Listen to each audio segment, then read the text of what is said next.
Imagine walking into a room and instantly knowing the hidden games people are playing, without them even realizing it.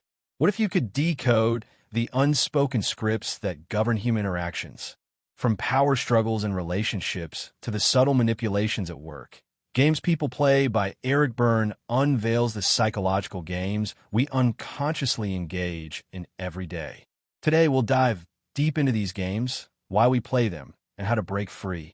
Stay tuned, because by the end of this video, you'll never look at conversations the same way again. Published in 1964, Games People Play revolutionized psychology by introducing the concept of transactional analysis, TA. Dr. Berne, a psychiatrist, dissected human relationships into predictable patterns of behavior, which he called games. These are not playful or fun. Rather, they are manipulative social interactions with hidden motives. Understanding these games can dramatically change how we relate to others and improve our emotional intelligence. Part 1. Understanding transactional analysis. To truly understand the games people play, we first need to grasp the foundation of Dr. Berne's theory, transactional analysis, TA. This psychological model breaks down human interactions into predictable patterns based on our internal states. According to Berne, every person operates through 3 distinct ego states. 1. The parent ego state. This is the internalized voice of authority figures from childhood, such as parents, teachers, or elders. The parent ego state can be nurturing parent, kind, caring, and supportive, offering encouragement and warmth. Critical parent, judgmental, controlling, and sometimes oppressive, enforcing rules rigidly without flexibility.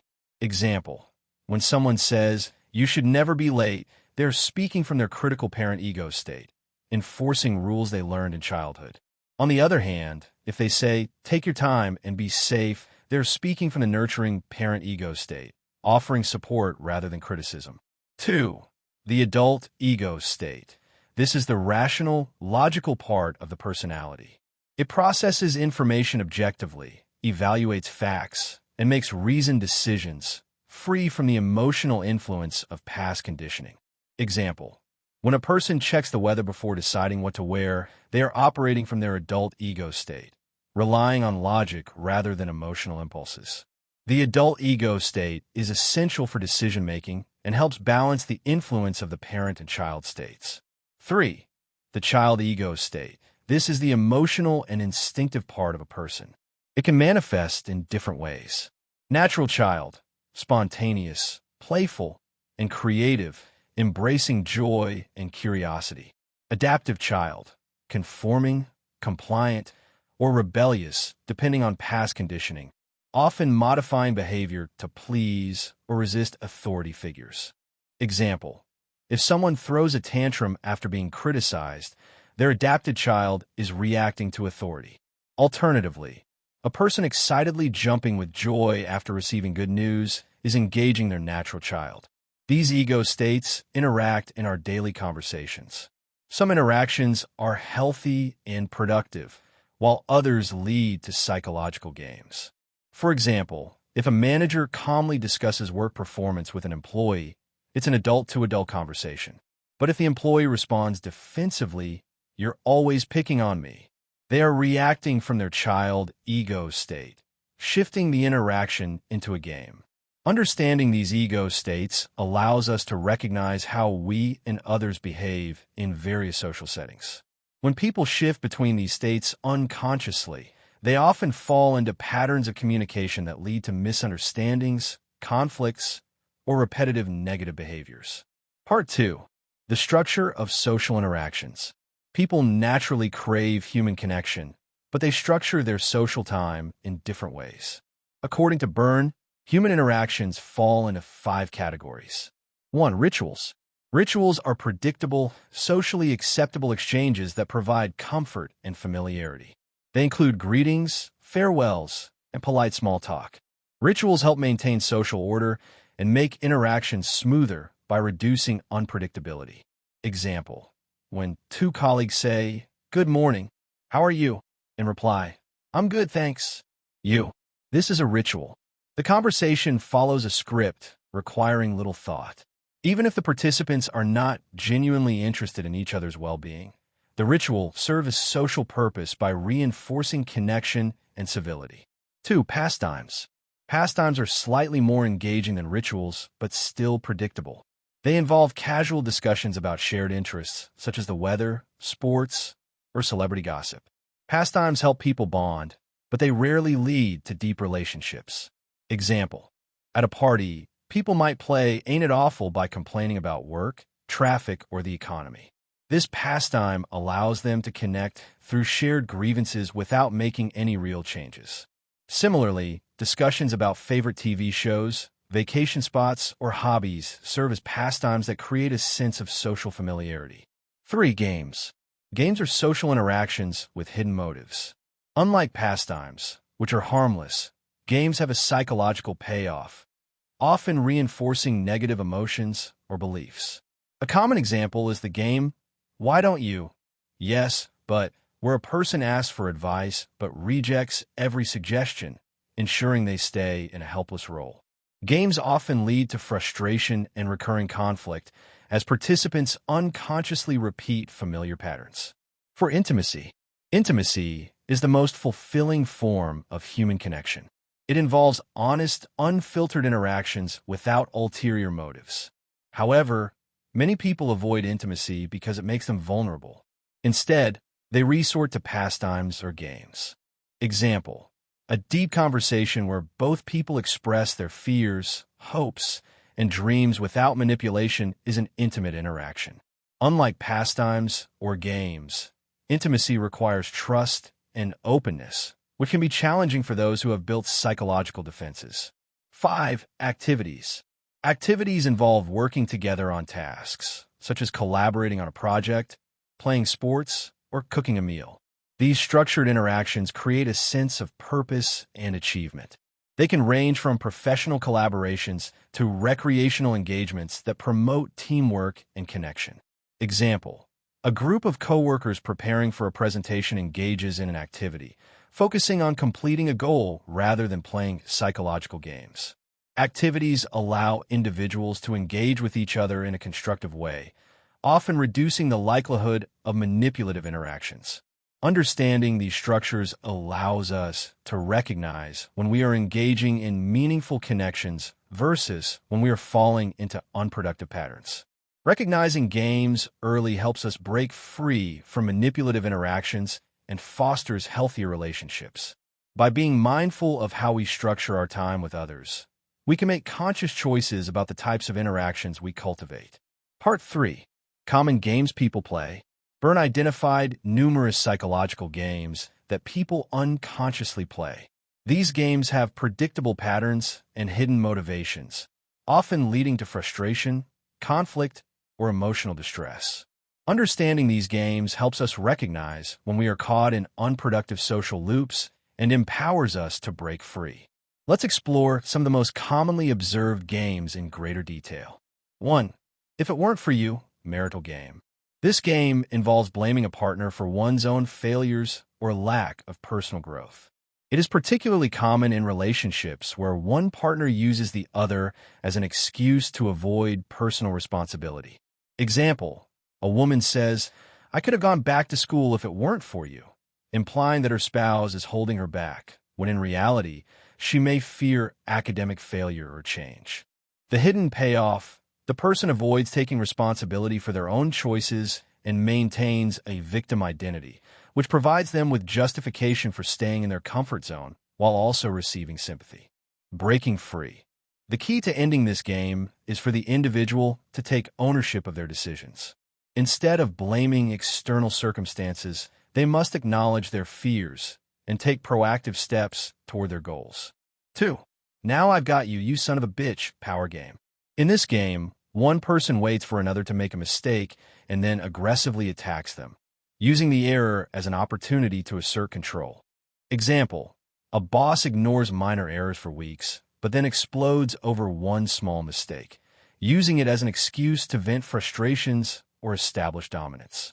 The hidden payoff: the aggressor gets a sense of superiority and control, while the victim is left feeling guilty, defensive, or powerless. Breaking free. Those caught in this game need to recognize when someone is deliberately setting them up for failure. Establishing clear communication and setting boundaries can help prevent the buildup of resentment that fuels this game. 3. See what you made me do. Blame game.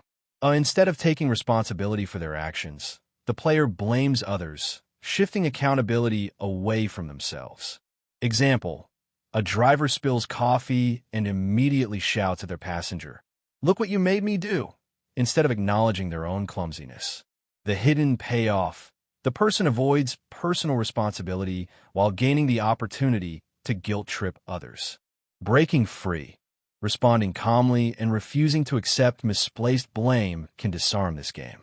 Encouraging personal accountability in oneself and others is essential for breaking this pattern. 4. Why don't you? Yes, but help rejecting game. The person repeatedly asks for advice but rejects every suggestion, ensuring they remain in a helpless role. Example: a friend constantly complains about their terrible job but rejects all career advice, saying, "Yes, but that won't work for me." The hidden payoff. The player enjoys the attention and sympathy while avoiding real change. It allows them to maintain a victim identity without taking action. Breaking free. The best way to stop this game is to stop engaging in the cycle. Instead of offering endless solutions, one can say, "It sounds like you've already made up your mind," which subtly exposes the pattern. 5. Ain't it awful complaining game. People bond over negativity, reinforcing a shared sense of helplessness or victimhood. Example: a group of coworkers constantly complains about office policies but never takes any action to improve their situation. The hidden payoff. Participants feel validated in their grievances and avoid taking responsibility for enacting change. Breaking free. Encouraging solution-oriented discussions rather than endless complaining can shift the dynamic toward productive problem-solving. Part 4. Breaking free from games. Recognizing these games is the first step toward breaking free from manipulative interactions. Games serve as psychological defense mechanisms, but they ultimately prevent real connection and growth. Here's how to stop playing games and foster healthy relationships. 1. Stay in your adult ego state. Many games are played from the child or parent ego state, reinforcing power struggles and emotional manipulation. The key to breaking free is responding logically instead of emotionally. Example: if a colleague starts playing "See what you made me do" rather than reacting defensively, you can acknowledge their frustration but not accept blame. "I understand you're upset, but I didn't cause that." 2. Refuse to play along. If someone tries to engage you in a game, do not take the bait. Many games continue only when all players participate. Example: if a friend frequently plays "Why don't you?" "Yes, but," instead of giving more advice, try responding with, "It sounds like you already know what you want to do." This ends the cycle of rejection and prevents you from being pulled into their pattern. 3. Encourage intimacy and honesty. Games are often used to avoid genuine vulnerability. Instead of falling into these patterns, encourage direct communication and emotional honesty. Example: if a partner blames you for their unhappiness if it weren't for you, open up an honest dialogue. "I want to support you, but I also want you to pursue what makes you happy. How can we work together on this?" 4. Practice self-awareness. Ask yourself, am I playing a game right now? If you find yourself seeking validation, avoiding responsibility, or manipulating others, take a step back and reevaluate your actions. Example: if you catch yourself engaging in "Ain't it awful?" consider shifting the conversation. "We've talked about these problems a lot. What do you think we can actually do about them?" 5. Develop assertiveness and set boundaries. Many games continue because people don't know how to say no or set firm boundaries. Learning to assert your needs and stand your ground can help break dysfunctional patterns. Example: if someone plays "Now I've got you, you son of a bitch," instead of becoming defensive or feeling guilty, calmly say, "I understand that you're upset, but I'd appreciate it if we could discuss this without anger." 6. Seek healthier ways to structure social interactions. People play games because they don't know how else to structure their relationships. Encouraging activities, meaningful discussions, and shared experiences can replace destructive games with positive interactions. Example, instead of bonding over negativity in Ain't It Awful, try creating a tradition where you and your friends discuss personal goals or celebrate successes. 7. Embrace personal growth and change. Many people play games because they reinforce a familiar role or belief system. Challenging yourself to grow and change can help break these cycles. Example, if you recognize that you often play "See What You Made Me Do," start practicing personal accountability by acknowledging mistakes and making an effort to change behavior patterns. Breaking free from games leads to more authentic and fulfilling relationships. By fostering direct communication and self-awareness, we can move away from manipulative patterns and towards genuine human connection. The goal is not to blame ourselves or others for playing these games, but to recognize them, understand their purpose, and make conscious choices that lead to healthier, more meaningful interactions. Eric Berne's Games People Play is a powerful guide to understanding the hidden rules of social interactions. By recognizing these patterns, you can navigate relationships with greater awareness and authenticity. Now that you know the games people play, you have the power to break free from manipulative interactions and build deeper, more honest connections. If you enjoyed this summary, don't forget to like, share, and subscribe for more fascinating book breakdowns. Drop a comment below. Have you ever caught yourself playing one of these games? See you in the next video.